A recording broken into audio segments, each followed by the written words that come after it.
हजुर जय मसीह। स्वदेश तथा विदेशमा रहनुभएका सम्पूर्ण प्रभुका प्रियजनहरूलाई म पास्टर सिलासको तर्फबाट हार्दिक न्यानो अभिवादन जय मसीह भन्न चाहन्छु। परमेश्वरको अनुग्रहले आज मैले फेरि यो समय पाएको छु तपाईँहरूको बिचमा परमेश्वरको वचन बोल्नको लागि। अनि मलाई विश्वास छ हजुर ध्यान दिएर सुन्नुहुनेछ। मैले आज लिएको खण्ड चाहिँ हिब्रू 12को 1देखि 4 पदसम्म छ। हजुरले सुन्न सक्नुहुन्छ, म पढिदिनेछु। यसकारण यतिका साँचीहरूको ठुलो बादलले हामीलाई घेरिराखेका हुनाले हर किसिमका बोझा र हामीलाई सजिलैसित अल्झाउने पापलाई पन्छाएर हाम्रा सामुन्ने राखिदिएको दौड धैर्यसाथ दौडौँ। हाम्रा विश्वास सुरु गर्नुहुने र पुरा गर्नुहुने येशूलाई हेरौँ, जसले उहाँको सामुन्ने राखिदिएका आनन्दको निम्ति अपमानलाई केही जस्तो नठानी क्रुसको कष्ट भोग्नुभयो र परमेश्वरको सिंहासनको दाहिनेपट्टि विराजमान हुनुहुन्छ। पापीहरूबाट उहाँको विरुद्धमा भएका यतिका विवादहरू सहनुहुनेलाई विचार गर र तिमीहरू शिथिल नहौ अनि हरिस नखाओ। पापको विरुद्धमा तिमीहरूले गरेका सङ्घर्षमा रगत बगाउनु पर्ने अवस्थासम्म तिमीहरू पुगेका छैनौ। आमेन। यो वचन पढाइ बुझाइमा परमेश्वरले हामीलाई आशीर्वाद दिनुभएको होस्। प्रियहरूलाई म यो वचनबाट विशेष गरी 3वटा बुँदामा म केन्द्रित हुन चाहन्छु। पहिलो बुँदा चाहिँ हामीले 1 पद हेर्न सक्छौँ। यहाँ यसकारण यतिका साँचीहरूको ठुलो बादलले हामीलाई घेरिराखेका हुनाले हर किसिमका बोझा र हामीलाई सजिलैसित अल्झाउने पापलाई पन्छाएर हाम्रा सामने राखिदिएको दौड धैर्यसाथ दौडौँ। यसबाट मैले बुँदा बनाएको छु, विश्वासका वीर शहीदहरूलाई हेरौँ। प्रियहरू, विश्वासका वीर शहीदलाई हेरौँ, यो पहिलो बुँदा हो। अनि दोस्रो बुँदा चाहिँ हामी हेर्छौँ कि 2 पदमा छ, हाम्रा विश्वास सुरु गर्नुहुने र पुरा गर्नुहुने येशूलाई हेरौँ। पहिलो बुँदा चाहिँ विश्वासका वीर शहीदहरूलाई हेरौँ, दोस्रो बुँदा चाहिँ येशूलाई हेरौँ। अनि तेस्रो बुँदा चाहिँ तपाईँले हेर्नुभयो भने यहाँ पाउनुहुन्छ 3 पदमा लेखेको छ कि हामी आफैलाई हेरौँ। विशेष गरी आज 3वटा बुँदामा म रहेर बोल्न चाहन्छु। पहिलो बुँदा हो विश्वासका वीर शहीदहरूलाई हेरौँ। विश्वासका वीर शहीदहरूलाई, प्रियहरू, तपाईँ र म चाहिँ अहिले हाम्रो क्रिस्चियन जर्नी अथवा एउटा यात्रामा छौँ हामी। अनि यो यात्रामा तपाईँ र मेरो जीवनमा धेरै दुःख कष्ट बाधा आइरहेको छ, आउन सक्छ। अनि कतिजना त यो यात्रामा हिँड्न नसकेर आफ्नो विश्वास गुमाएको अवस्था पनि छ। तर जब हामी विश्वासका वीर शहीदहरूलाई हामी हेर्दछौँ प्रियहरू, त्यो कुरा हेर्नको लागि तपाईँले हिब्रूको पुस्तक 11 अध्याय पुरै पढ्नुपर्ने हुन्छ, हेर्नुपर्ने हुन्छ। त्यहाँ लेखिएको छ कि विश्वासका वीर शहीदहरूले कतिसम्म प्रभुको निम्ति गर्न तयार भए त। उनीहरू चाहिँ तेलको कराईमा डुब्न उम्लिरहेको तेलको कराईमा उनीहरूलाई डुबाइयो। अनि त्यति मात्र नभएर हामी पाउँदछौँ पहिलो शहीद जुन स्टिफनस, जसलाई ढुङ्गाले हानेर मारियो, उनी चाहिँ यसको निम्ति मर्न तयार भए। हामी हेर्छौँ थोमा, जसलाई चाहिँ जो चाहिँ इन्डियाको यो चेन्नई भन्ने ठाउँमासम्म आइसकेका थिए। अनि तिनलाई चाहिँ आहाराले करौँतीले चिरिएर तिनलाई चाहिँ मारियो। अनि हामी हेर्छौँ पत्रुस, यूहन्ना अथवा पावल अनि विभिन्न व्यक्तिहरू, पावल चाहिँ घाँटी काटेर उनलाई मारिएको थियो है। अनि यो त्यतिखेरको समयमा अनि विभिन्न व्यक्तिहरू जो चाहिँ प्रभु येशू ख्रीष्टको निम्ति चाहिँ मर्न तयार भए। प्रियहरू, प्रभु येशू ख्रीष्टको निम्ति उनीहरू चाहिँ बलिदान हुन तयार भए। अनि कतिजनाको चाहिँ जिब्रो काटिएको थियो, कतिजना चाहिँ छाला चिरेर नुन लगाएर खुर्सानी लगाइएको थियो। हामी नेपालमा पनि यो पञ्चायती कालको समयमा अथवा राणाकालीन समयमा चाहिँ त्यहाँ धेरै क्रिस्चियनहरूले चाहिँ एकदमै ठुलो यातना पाएको हामी पाउँछौँ। पञ्चायती कालमा धेरै क्रिस्चियनहरू जेलमा परेको हामी पाउँदछौँ। त्यसैगरी तपाईँ र म चाहिँ क्रिस्चियन यात्रा गर्दै गर्दाखेरि अथवा विश्वासी जीवन जिउँदै गर्दाखेरि हाम्रो जीवनमा धेरै दुःख कष्ट बाधा परीक्षा सतावट अभाव आउँदाखेरि तपाईँ र मैले विश्वासका वीर शहीदहरूलाई हेर्नु अति नै आवश्यक छ।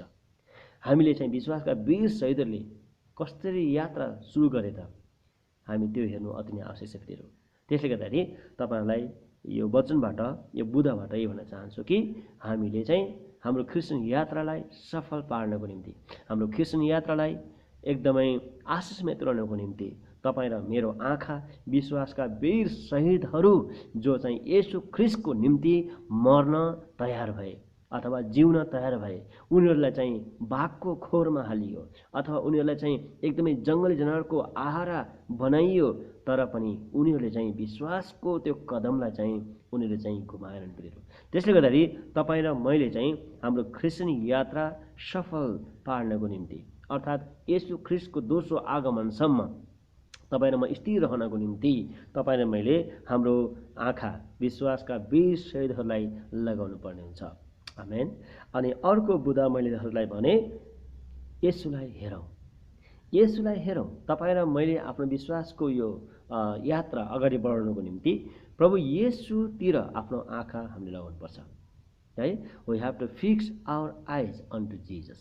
हामीले येशूप्रति आफ्नो आँखा लगाउनु पर्ने हुन्छ। येशू प्रभु जो चाहिँ स्वर्ग र पृथ्वीका मालिक हुनुहुन्थ्यो, उहाँ चाहिँ स्वर्गको सिंहासनमा विराजमान हुनुहुन्थ्यो, तर प्रभु येशू ख्रीष्ट चाहिँ यस मानव संसारमा एउटा मानवको रूप लिएर संसारमा आउनुभयो। अनि उहाँ चाहिँ गाईको गोठमा जन्म लिनुभयो। अनि उहाँ चाहिँ मानिसहरूसँगै रहनुभयो। अनि उहाँ चाहिँ मानिसहरूसँगै अभावमा, घटीकमीमा, दुःखमा, कष्टमा रहनुभयो। अनि उहाँ चाहिँ एउटा परमेश्वरका पुत्र भए तापनि, उहाँ चाहिँ एउटा धार्मिक व्यक्ति भए तापनि उहाँ चाहिँ सम्पूर्ण मानव जातिको लागि चाहिँ उहाँ चाहिँ पापी सर भइदिनु भयो। त्यति मात्र नभएर उहाँ चाहिँ कल्भरी क्रुसमा तपाईँ र मेरो सम्पूर्ण पाप, अधर्म, श्राप सबै कुरा लिएर उहाँ चाहिँ कल्भरी क्रुसमा बलिदान हुनुभयो। अनि त्यो बलिदान हुँदाखेरि त्यो उहाँलाई निकै कष्ट थियो, निकै गाह्रो थियो प्रियहरू। तपाईँ र हामी सोध्छौँ कहिलेकाहीँ येशू उहाँ चाहिँ परमेश्वरका पुत्र हुनुहुन्छ अनि उहाँ चाहिँ एकदमै शक्तिशाली हुनुहुन्छ। त्यसले गर्दाखेरि उहाँले त्यो कष्ट सहनु भयो। हो, तपाईँ र मलाई त्यो कुरा लाग्छ, तर वास्तवमा त्यसो होइन। येशू ख्रीष्ट चाहिँ गेतसमनीदेखि लिएर त्यो गलगथाको पहाडमा अथवा त्यो डाँडासम्म अर्थात् उहाँको मृत्युसम्म उहाँ चाहिँ यद्यपि उहाँ चाहिँ परमेश्वरका पुत्र हुनुहुन्थ्यो, तर उहाँलाई चाहिँ परमेश्वरले पूर्ण मानिसको रूपमा चाहिँ उहाँलाई छोडिदिनु भएको थियो, ताकि उहाँले त्यो कष्ट, त्यो दुःख, त्यो पीडा महसुस गर्न सक्नुहुन्थ्यो फेरि। त्यसले गर्दाखेरि तपाईँ र मैले यो कुरा बुझ्नुपर्छ कि येशू ख्रीष्ट चाहिँ तपाईँ र मेरो निम्ति कति कष्ट सहनु भयो, कति दुःख सहनु भयो, कति पीडा सहनु भयो। बाइबलमा लेखिएको छ उहाँलाई त्यहाँ शिरमा काँडाको मुकुट लगाइयो, जुन काँडा चाहिँ एकदमै अलिकता घोच्ने बित्तिकै त्यसले पाइतलासम्म त्यसको दर्द, त्यसको दुःख, पीडा हुन्थ्यो फेरि। त्यस्तो कष्ट येशूले सहनु भयो। उहाँको हातमा काँटी ठोकियो, उहाँको खुट्टामा काँटी ठोकियो, उहाँको पक्षमा बोलिदिने कोही पनि थिएन, तर यो परमेश्वरको योजना थियो। फेरि आज तपाईँ र मैले हाम्रो क्रिस्चियन जीवन, क्रिस्चियन यात्रा सफल पार्नको लागि, हाम्रो यो क्रिस्चियन दौड पुरा गर्नको लागि तपाईँ र मैले येशू प्रभुलाई हेर्नुपर्ने हुन्छ, येशू प्रभुलाई हेर्नुपर्ने हुन्छ। पहिलो बुधा मैले यहाँलाई भने तपाईँले र मैले विश्वासका वीर शहीदहरूलाई हेर्नुपर्ने हुन्छ हाम्रो क्रिस्चियन यात्रा सफल तुल्याउनको निम्ति, अर्थात् येशू ख्रीष्टको आगमनसम्म हामी सजिएको दुलही बन्नको निम्ति। अनि दोस्रो बुधा मैले भने यहाँलाई कि येशूलाई हेर्नुपर्ने हुन्छ। तपाईँ र म जब हामी लड्छौँ, जब हामी गिर्छौँ, जब हामी सतावटमा पर्छौँ, हामी खेदमा पर्छौँ, हामी निराशामा पर्छौँ, अभावमा पर्छौँ, त्यतिखेर चाहिँ तपाईँले र मैले हाम्रो आँखा येशूमा लगाउनु पर्ने हुन्छ। येशूको कष्ट, येशूको दुःख, यसले दिनुहुने शान्ति, आनन्दतिर हामीले आफ्नो आँखा लगाउनु पर्ने हुन्छ। अनि म तपाईँलाई अब तेस्रो बुधा बताउँदैछु। हामी पाउँछौँ यहाँ हेर्नुहोस् त 3 पदमा लेखिएको छ, पापीहरूबाट उहाँको विरुद्धमा भएका यतिका विवादहरू सहन हुनलाई विचार गर र तिमीहरू शिथिल नहौ अनि हरिस नखाऊ। पापको विरुद्धमा तिमीहरूले गरेका सङ्घर्षमा रगत बगाउनु पर्ने अवस्थासम्म तिमीहरू पुगेका छैनौ। यस बुधाबाट यो पदबाट हामी के कुरा बुझ्छौँ भन्दाखेरि हामीले आफैलाई हेरौँ है। म फेरि पनि बताउन चाहन्छु, हामी आफैलाई हेरौँ। पहिलो बुधा मैले भने हाम्रो क्रिस्चियन यात्रा जीवन सफल तुल्याउनको लागि निम्ति विश्वासका वीर शहीदहरूलाई हामीले हेर्नुपर्ने रहेछ। दोस्रो बुधा चाहिँ मैले यहाँलाई भने येशू प्रभुलाई हेर्नुपर्ने रहेछ। अनि तेस्रो कुरा चाहिँ आफैलाई हेरौँ, बाइबलले भन्दछ तिमीहरू चुनिएका राजकीय पुजारी अर्थात् तिमीहरू चाहिँ रोयल प्रिस्ट। हेर्नुहोस् त, आज तपाईँ र मलाई परमेश्वरले त्यो दर्जा, त्यो पद, त्यो मान दिनुभएको छ। यूहन्ना रचित सुसमाचार 1:11ले भन्दछ, 1:12ले भन्दछ जतिले उहाँमाथि विश्वास गरे र उहाँको नाममाथि उहाँको नामलाई ग्रहण गरे उहाँले तिनीहरूलाई परमेश्वरका सन्तान हुने अधिकार दिनुभएको छ। आमेन। तपाईँ र म चाहिँ आज एउटा साधारण व्यक्ति, परमेश्वर जो स्वर्ग र पृथ्वीको मालिक हुनुहुन्छ उहाँको सन्तान हुने अधिकार पाएका छौँ।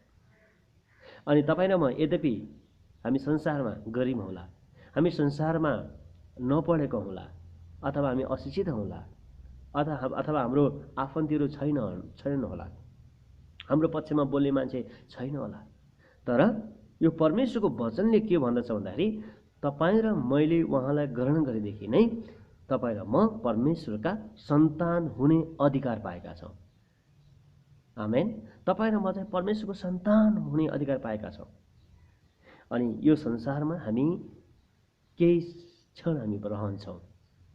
जब हाम्रो एकमुठी सास जान्छ अथवा परमेश्वर लानुहुन्छ, त्यसपछि हामी फेरि परमेश्वरको राज्यमा, परमेश्वरको घरमा हामी जानेछौँ। त्यसले गर्दाखेरि बाइबलमा लेखिएको छ कि तपाईँ र म चाहिँ परमेश्वरका सन्तान हौँ। जब यो हाम्रो जीवनमा कष्ट आउँछ, दुःख आउँछ, पीडा आउँछ, समस्या आउँछ, हामीले यो कुरा भुल्नु हुँदैन कि आफ्नो अस्तित्व, आफ्नो पहिचान, मेरो पहिचान के हो, मेरो अस्तित्व के हो।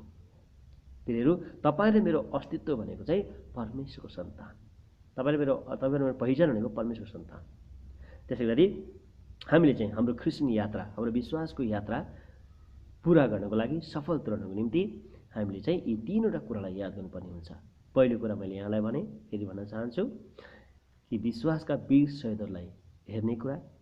दोस्रो कुरा येशूलाई हेरौँ।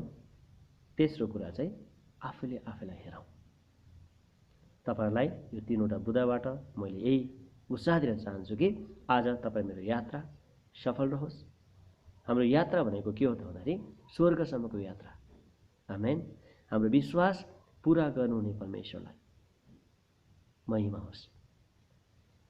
तपाईँलाई परमेश्वरले यो वचनद्वारा आशीर्वाद दिनुभएको होस्। उत्साहित हुनुहोस्, साहसी हुनुहोस्, खुसी हुनुहोस् कि परमेश्वरको प्रेम तपाईँमा बढ्दै जाओस् अनि परमेश्वरको दोस्रो आगमन नहुन्जेलसम्म हामी उहाँका असल छोराछोरी बन्न सकौँ र हामीले चाहिँ हाम्रो धैर्यता एकदमै गुमाउने होइन, तर त्यसलाई एकदम थामिराख्न सकौँ र परमेश्वरको निम्ति, परमेश्वरको महिमाको निम्ति हामी जिउन सकौँ। आमेन। यहाँहरूलाई यो वचनद्वारा धेरै आशिष मिलोस्, उत्साह मिलोस् र परमेश्वरको अनुग्रह तपाईँमाथि रहोस्, मेरो प्रार्थना छ। धन्यवाद। जय मसीह।